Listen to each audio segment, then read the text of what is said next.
film is written by Nathalia Syam, who's my sister. So the film is quite a lot of first-hand experiences of what we saw as immigrants moving to UK. So we moved, I was around 10 when we moved. And, like as naturally you'd expect, the posher side of London. And we were quite excited. But when we came, we lived in a very immigrant-centric part of London known as Southall. And that was the polar opposite of what we had expected from London. And then we saw that there's a huge immigrant community and people were living in shared accommodations. And this one community who were the undocumented migrants, they were almost living an invisible life, and then we got very curious of what would happen if somebody from that community went missing.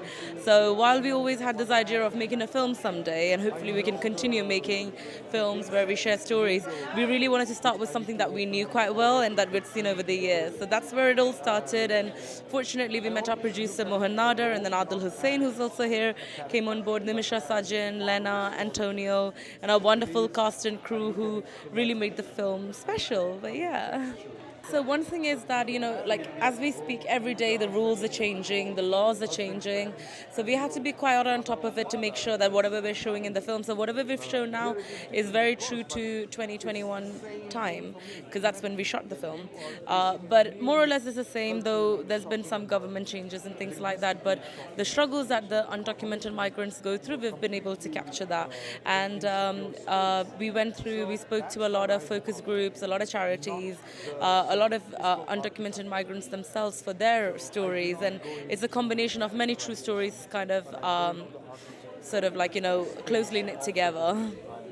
Is there a character in the film that you had a particularly hard time finding the right person for? I'd probably say Rohan's character, who is played by Antonio Akil, because it's an Afghani character, and we were just constantly thinking of who best would portray it. And because, for example, with Adil Hussain, it kind of happened quite naturally that he happened to be in the UK, and him being the lead protagonist, we pitched to him, and then it happened sort of that way.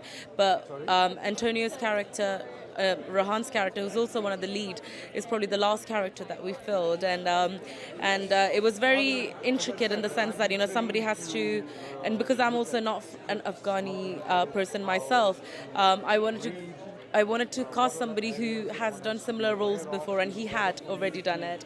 And then he was also such a sweetheart. He went above and beyond in getting a language coach and researching on his own, and then we collaboratively worked together and bringing it together. But yeah.